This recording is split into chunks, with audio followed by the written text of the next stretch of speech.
Hello everyone and welcome back to our weekly Bible reading video. Again, these were some tough chapters for us to read in the book of Joshua. A lot of violence, a lot of things that we would not like to imagine being a part of our faith history. Again, I just want to reemphasize the importance of seeing this through the lens of Jesus Christ and how God was establishing Israel so that Jesus, the Messiah, could one day come forward from that nation and bless all other peoples and all other nations. And so the establishment of Israel was of utmost importance during that time.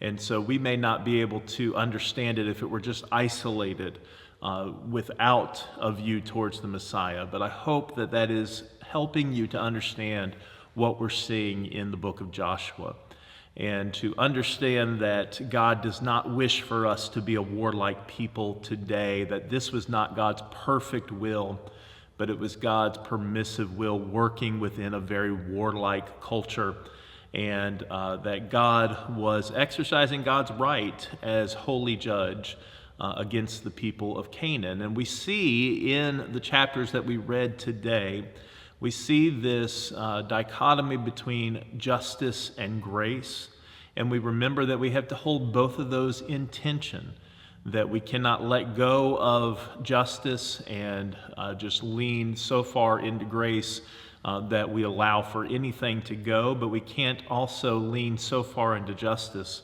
that we forget about the very real and very life-changing grace of God, that we do not get what we deserve in this world, that we get the mercy and grace of God even in the face of our sin. So this reminds us that we have to hold both of those realities and live in the tension of both of those realities. God is the just judge of all humanity, and God is also the giver of grace who is merciful and compassionate. Today it will help us to understand those two realities of God's character if we think about what we have read this week in the context of covenant faithfulness. We see that there are two people who are contrasted in these chapters. We're looking especially at chapters 6 through 8.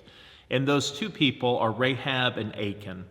Rahab, who does not belong to the covenant community, showing her covenant faithfulness to God, and then is incorporated into the covenant community because of that.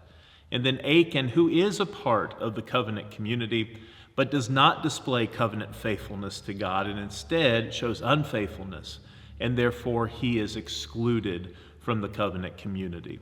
These two people stand as examples for all of us who would read these chapters of Joshua today, to understand that we are called to covenant faithfulness toward God, and that if we show that faithfulness, then we can be the recipients of a great deal of grace and even incorporated into the family of God when we do not have any rights to that family. We can think of this as people who are by and large descendants of the Gentiles who were not a part of that original covenant with the family of Abraham, that we have been grafted in through the grace of God, and we are now called to that covenant faithfulness. And if we will observe that covenant faithfulness to God, then we will receive the blessings of being a part of the covenant community. And this is what happens for Rahab. She is faithful to God. She assists the people of Israel in their conquering of Jericho.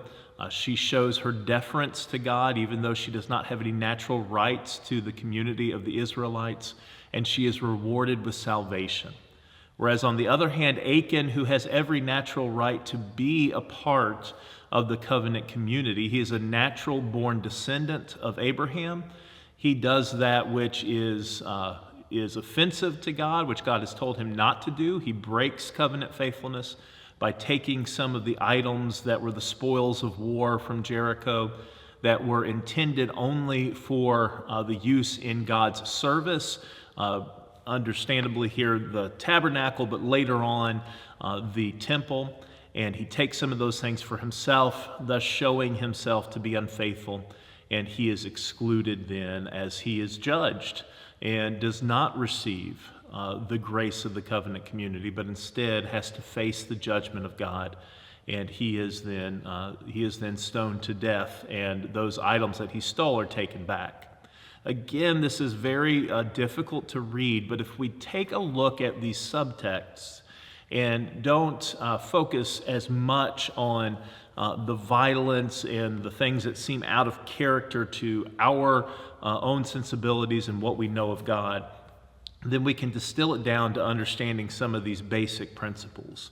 That covenant faithfulness to God is important, and breaking that covenant faithfulness to God is something that we will be held accountable for. And those outside of the community can receive the grace of the community if they will respond to God in faithfulness. And those inside of the community are not free from the judgment of God. They do not get a blank check to just do whatever they want. They must still live into the faithfulness of the covenant community. So what does that mean for us today? Obviously, we are not going to take part today in any kind of event like Rahab and Achan are a part of here. We're not going to be involved in any storming of a city or destruction of a city as God's instruments of judgment. And we're also not going to, in the church, participate in the very harsh judgment of stoning someone as Achan experienced. So how do we take that distilled principle of covenant faithfulness, and that being the important part of our reaction to God, how do we take that principle and apply it today? Well, I think what it means for us in the church today is that church membership, or identifying ourselves as a Christian, doesn't mean as much as actually living into what a Christian should be. In other words, just being a part of the church is not what brings us salvation or brings us communion and relationship with God. You can exist in the church for decades and never have that covenant faithfulness and that covenant relationship with God. You can be a baptized member of the church. You can be a baptized tithing member of the church. And if your heart is not right with God, if you are not expressing that covenant love and faithfulness with God in the way you live out your life, then that church membership and all the quote-unquote good things that you've done in life, they're not going to save you. They're not going to lead you into the kingdom of God. It's sort of like Jesus says in the Gospel of Matthew, that there are many people who are going to say, Lord, Lord, who will not enter into the kingdom because they have not been doers of the word. They've only been hearers of the word. And so in the same way, if you're going to live in the covenant community, like Achan was a part of the covenant community, like we're a part of the covenant community as members of the church and baptized people in the church, we have to live out the responsibilities of being faithful to God and faithful to neighbor. That's what counts. It also means that not everyone outside of church membership or involvement of the church is destined for the judgment of God. There are people outside of the life of the church who are living in covenant faithfulness because they do have a relationship with God, because they are loving God and loving their neighbor. They are people like Rahab who are expressing faith and deference to God, who are bowing to Him in their obedience.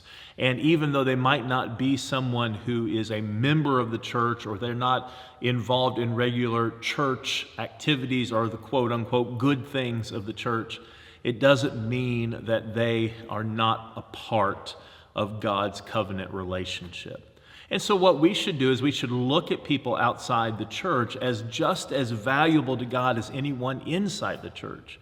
And we may even be able to learn about God from people outside of the church.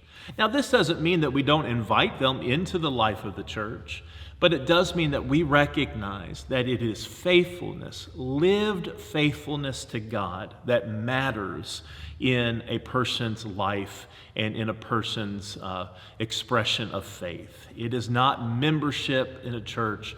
It is not the name that we wear. For instance, there are many Christians who go out into the world calling themselves Christians, and they don't really represent Christ. It is something that we must take seriously, this call to represent Him and to not just exist in the community without living into the responsibilities of the community. In other words, the kingdom of God, the kingdom of heaven, is probably going to look a little different from the church when we actually get there and experience it. There will be people there whom we never thought we would see there, and there will be people that we thought we would see there who are not there. It depends on whether or not you give your whole self to God, you put your whole trust in Him, and you live in to the covenant faithfulness that God has given to you. That's what matters. So go out there today. Yes, be faithful to the church. We want you to be faithful to the church. But more than anything, be faithful to God. And look for those other people who are being faithful to God out in the world. And partner with them in bringing the love of God and the love of neighbor to the world around you. So what was the big deal with Achan's sin of taking some of the items that were the spoils of war from Jericho, taking them into his own possession, and denying those few things from being taken into the treasury of the tabernacle, later the temple? Was it really such a big deal that he did these things? He basically took an article of clothing, a mantle or a robe, depending on your translation of the Bible, took some silver and took some gold, and that was it. Was it really the value of those things, or was it what they represented? After all, we might be a little confused because after the Israelites conquer Ai, or there's different ways of pronouncing that, then they are allowed to take the spoils of the city as their own. I mean, Achan has just been judged and stoned and killed for his sins, and then God allows the Israelites to take things as spoils of war from that city, unlike in Jericho. I think we can conceptualize this through a term that we may be familiar with, the first fruits.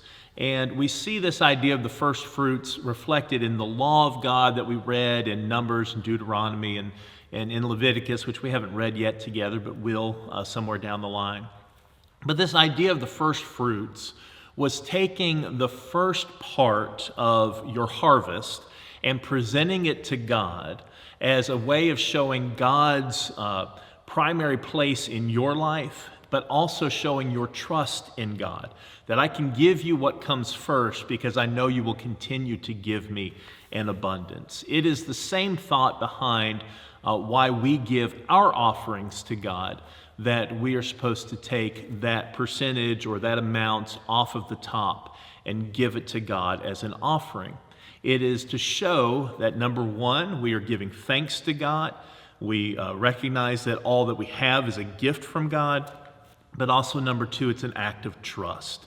That even if we give up this first part of what we receive, God will make the rest of it sufficient for our living and for what we need in life, for the food, for the clothing, shelter, things of that nature. Jericho was seen as that first fruit offering to God. God had given them the ability to take the city. There was nothing that they had done. God had given them this elaborate ritual to do over a span of 7 days, and it was completely by the power of God that Jericho was destroyed. Very different than how the Israelites took Ai in the next chapters there, where there was some actual military engagement with people and military strategy. It was not the same way of conquering them as Jericho was conquered. There was this idea that Jericho was God's complete work, and so everything should be offered back to God. It was a gift. Jericho and the whole land, being able to possess that, was a gift from the Lord. And so everything that was in Jericho should be given back to the Lord. It was a first fruit offering. A way we can think about this in a New Testament sense is to think of the story of Ananias and Sapphira in the book of Acts. This is one of those stories that is a little difficult for us to deal with as well in our modern sensibilities, but if you'll remember, Ananias and Sapphira owned some land. They sold that land, and then they came to give the money to the church, to the apostles, as an offering to God. But what they didn't tell everyone was that it was not the whole amount of what they had sold. So for instance, we don't know the numbers, but say they sold some land for $100,000. They came and presented, let's say, $75,000 to the apostles and said, here is all the money that we got from selling this land, and we are giving it as a gift to the Lord. It wasn't, and the apostles make this clear in that story, it wasn't the fact that God demanded them to give 100% of those proceeds. It wasn't that God felt cheated out of, again, we're using these numbers as an example, out of $25,000. It was that they lied and they misrepresented what was supposed to be a first fruits offering to God, a whole offering of this is what we got and we are presenting it to you. That they misrepresented that. That was where their sin was, and that's where they found their judgment. That they held back little for themselves. In fact, the apostles say to them, wasn't all of this land yours in the first place? Couldn't you have sold it and kept it all for yourself? But it was the fact that you had presented it as something that it really wasn't, and you tried to deceive God and deceive the people. That's where your sin was, and that's where they found their judgment. And as we remember from that story, God struck down Ananias and Sapphira both, and he took their life as a judgment, very similar to what happens to Achan and his family. And so again, it was this idea that something was being presented to God as a whole offering and this first fruits offering, but somebody was holding a little bit back. It was the fact that there was deception and that people were taking something that belonged to God. All right, so what does that mean for us today? Just like in the idea of Achan and Rahab and the difference in their covenant faithfulness. What does it mean for us today that this was the character, the nature of Achan's sin? Should we worry every time we come and bring a monetary offering to church should we examine our hearts and are we just one mistake away from God zapping us or judging us? No, that is not what we're saying here. What we're saying is we need to be honest in the way we represent God, and we need to be honest in the way we offer not only our monetary offerings, but offer our whole self to God.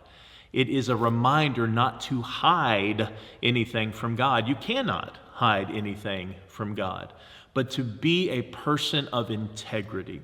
And when we say, as the people of God, as Christians in this world, that we are going to give our whole self to God, do not hold anything back. Do not take any of the credit that belongs to God. Do not try to put yourself in God's place. But remember that God is primary and that we are His children, we are His servants, we are secondary to God. Really, in a sense, this is the sin of idolatry, because what Achan was doing is he was saying that my needs, my wants, my desires are more important than what God has called me to do. Again, it comes back to covenant faithfulness. God wants the Israelites to put Him first, to be faithful to Him and His covenant, to listen to His word and follow His word. And when they put their own needs or desires or wants in front of Him, that is when they find difficulty. That is when they find the judgment of God. They're placing themselves outside of the boundaries of God. These chapters are all about listening to God and responding to Him in covenant faithfulness. We see that by the end of chapter 8. So after Ai or A is defeated, then Joshua leads the people in a renewal of the covenant that God had made with Moses. And they actually enact what Moses had told the people to enact at the end of Deuteronomy. They go and they face the Ark of the Covenant. They face this copy of the law that Joshua has made, and they make a reaffirmation of their faith, the reaffirmation of the covenant there in the presence of God and all the people. Covenant faithfulness is what God desires.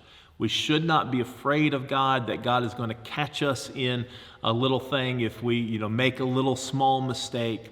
But we are being called to be faithful to God with our whole selves, to offer everything that we have to God's service, to offer everything that we are to God's service, to offer our whole community in God's service, to not hold anything back from Him.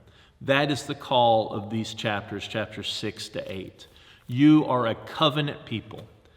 Be faithful to that covenant and to the God of the covenant with all that you are and all that you ever will be.